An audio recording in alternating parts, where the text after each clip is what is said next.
Hello children, welcome to AIMS India's online classes.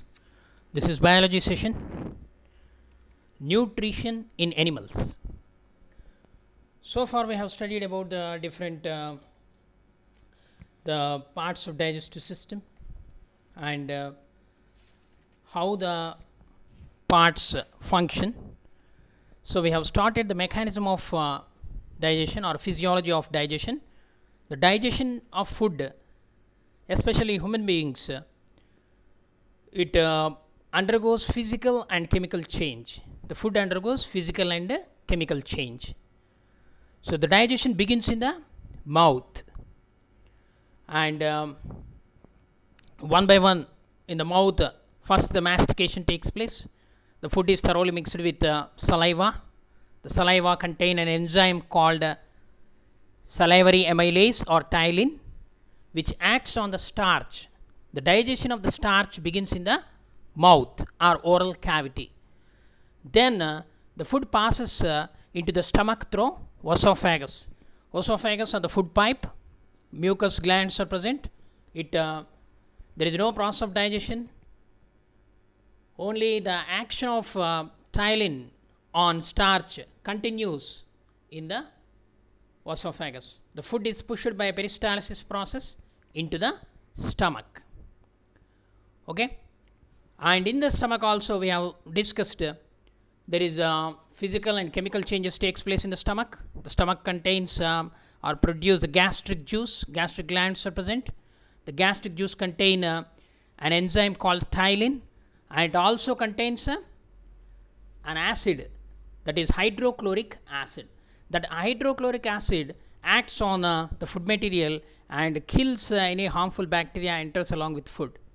It also activates the enzyme pepsinogen, converted into pepsin in the presence of HCl.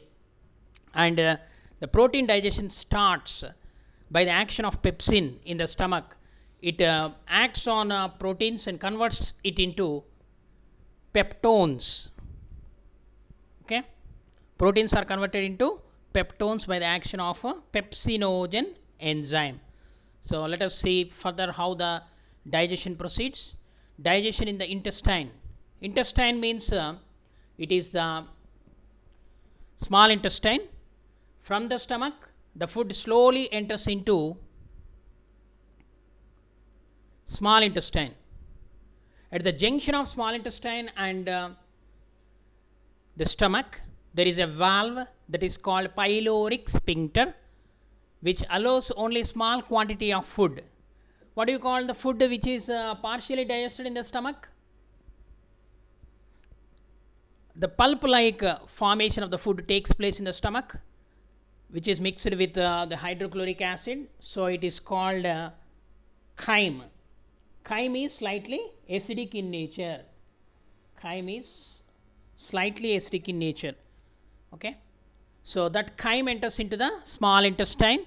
The small intestine is a coiled tube about 7 meters long.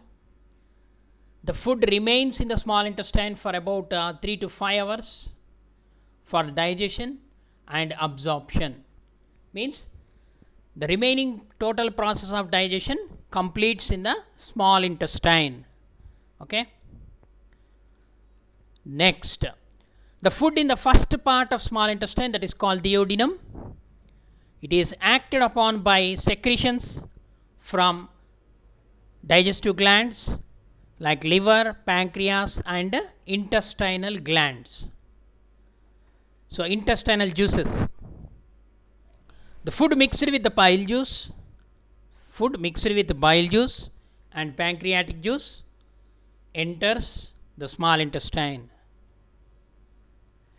So in the small intestine, the food is acted upon by intestinal juices that contains various enzymes that help breakdown of food particles and digest them. Okay, so here directly the food from the stomach enters into the small intestine. So this is the first part of small intestine, duodenum. The maximum part of digestion takes place in this duodenum. Into the duodenum, uh, bile juice from liver and pancreatic juice from pancreas released into the duodenum. So the food is thoroughly mixed with the digestive juices, that is bile juice and pancreatic juice. Along with that, the intestine, small intestine also release some enzymes in the form of intestinal juice, that is also mixes with the food, and the process of digestion takes place.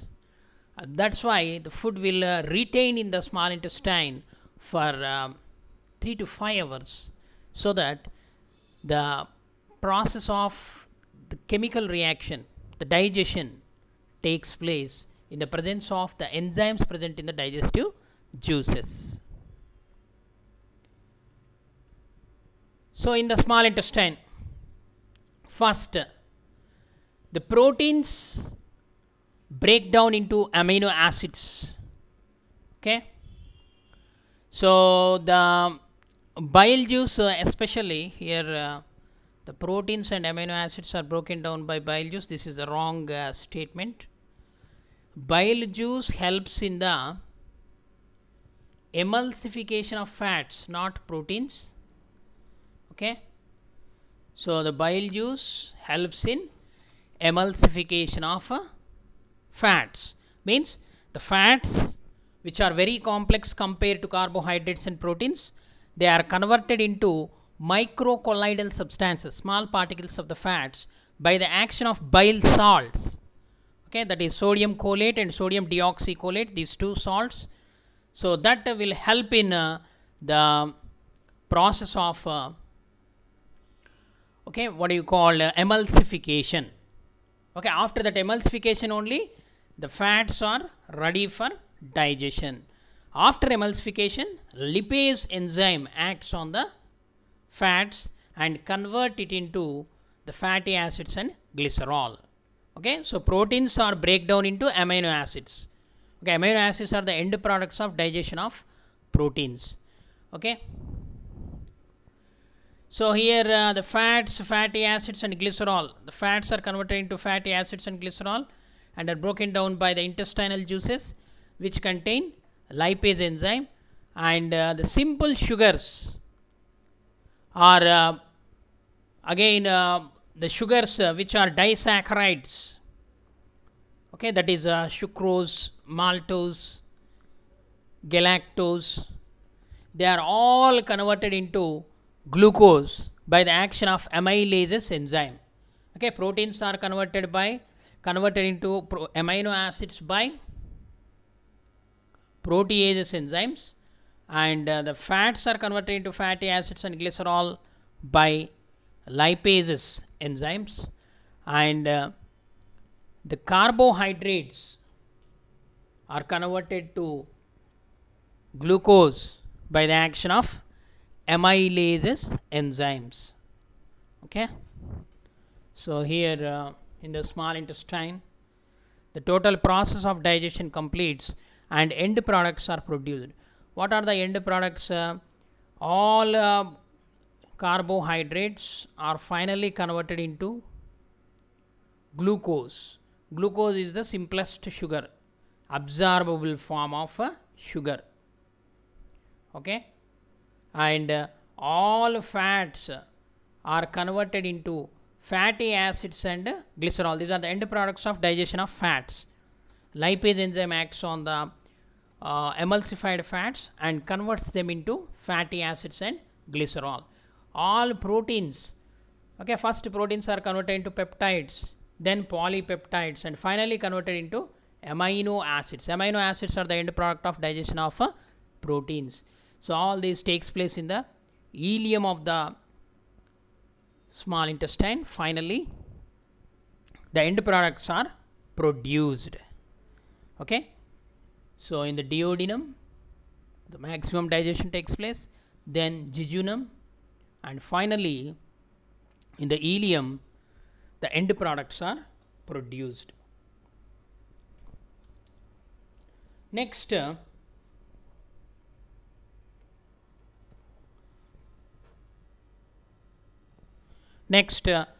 let us proceed. Digestion. The enzymes in the intestinal juice and their functions, let us see. Amylase. Amylase means the enzymes which digest the carbohydrates. These amylases are digestive hydrolytic enzymes which digest the carbohydrates. So amylase act on the starch which remains undigested by the salivary amylase, converting it into maltose. Okay, starch is converted to maltose in the presence of which enzyme? Amylase enzyme. Then trypsin. Trypsin is the enzyme present in the pancreatic juice. It converts the proteins into peptides. Then lipase. Lipase acts on fats and converts into fatty acids and glycerol. Here fats means emulsified fats, so you have to remember. Okay, the fats are not directly acted upon by the lipase enzyme. Only on emulsified fats this lipase shows its action. Okay, because they are more complex compared to proteins and carbohydrates. So here the semi-digested food that then enters into the next part of the small intestine. So that semi-digested food, it is called as chyle. Previously in the stomach we call it as chyme, which is acidic in nature. Now it is called chyle. It is somewhat basic in nature because some bicarbonate salts are also present in this pancreatic juice, will neutralize the action of that HCl. Okay, because these enzymes require a medium, a pH. Okay, for example, the pepsin requires acidic medium, acidic pH. Okay, so that the pepsin shows its action. Now the remaining enzymes they require some basic medium, so some salts are added. Okay, so that's why it's a biological system. It is the naturally designed in the system, in the body.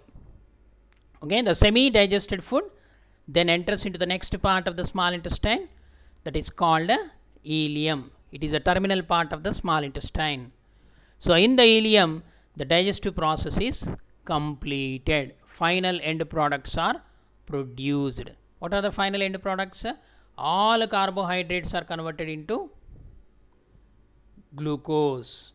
All proteins are converted into amino acids. All fats are converted into fatty acids and glycerol. Okay, so different enzymes contained in the intestinal juice. Intestinal juice is also called succus entericus. A group of enzymes are present like maltase acts on maltose, convert it into glucose. Okay, then lactase enzyme which acts on the milk sugar lactose and convert it into glucose. Nucleosidases and nucleotidases which converts them into, okay, again sugars, simplest sugars. Okay. Next, for example, deoxyribose sugar and ribose sugar, nucleic acids are converted into. Next, all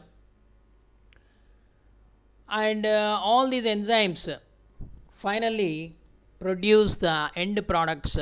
The digestion process will be completed in the small intestine, that is ileum. Okay, now large intestine. So in the large intestine what happens means the large intestine is the part of the digestive system in vertebrates. So after food is digested, water is absorbed in the large intestine.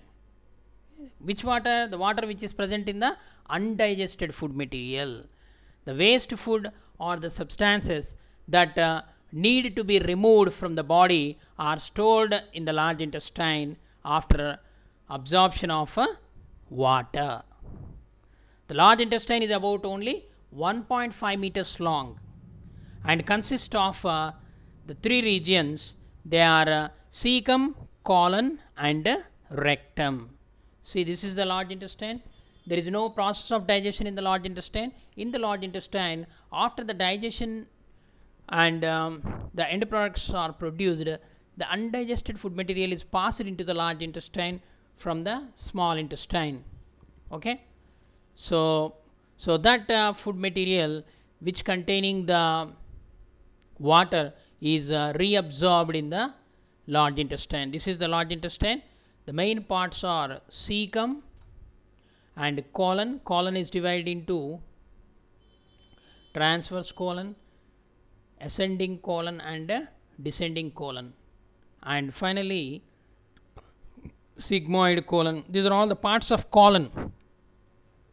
And rectum. In the rectum, the undigested food material which is concentrated in the large intestine is stored temporarily, and with the help of the muscular action it is pushed out through the anus. That is called defecation. Okay, first absorption, then defecation. So digestion is completed. As soon as the digestion completed, then the process of absorption begins. So it is the process by which the products of digestion are carried into the blood and to be supplied to rest of the body. Okay, so here the intestinal villi play very important role. Intestinal villi play very important role in the absorption. Okay, so the small intestine offers a large surface area for absorption. The apparent surface area is increased several times, 3 to 12 times, by the presence of finger-like projections called villi, okay, which project into the lumen of the small intestine. These villi are richly supplied with the network of capillary blood vessels, okay, and the lacteals, lymphatic vessels. The epithelial cells, absorptive epithelium is present in the villi of the small intestine. These are the villi, finger-like structures. They are present in the ileum of the small intestine. Okay, they help in the absorption of digested food materials. With the help of this single layer absorptive epithelium cells, and that is absorbed into the blood vessels directly. These lacteals helps in the absorption of fats and fatty acids. Okay, and even glucose is also simply absorbed into the blood, and it is passed to the mixed with the blood, and these arterioles will supply it to the all cells of the body. Okay, this is absorption. Okay, next, the most absorption takes place through the villi. In the center of each villus, a singular of villi and a vessel called lacteal. Just now we have seen in the image. Okay, a vessel called lacteal is present, which is filled with lymph, a colorless fluid, and around the lacteal a network of capillaries is present, by means of which blood is brought very near to the surface of the membrane of the small intestine. Okay, see here, a thin epithelium lining is present. This is the cross section of villi. Okay, each one is called villus. Villi means plural. Okay, each villus. So here thin epithelium, one cell thick to increase the diffusion rate. Microvilli increase the surface area of absorption, and in the middle you see this brown color structure. It is called lacteal. It is a tiny lymphatic vessel, and it absorbs the fatty acids and glycerol. Then it is richly supplied with blood capillaries and absorbs the glucose and amino acids. So what are the end products of digestion? Glucose is the end product of digestion of carbohydrates. Amino acids, end product of digestion of proteins. Fatty acids and glycerol are the end products of digestion of fats. So all these are observed with the help of these villi. Okay,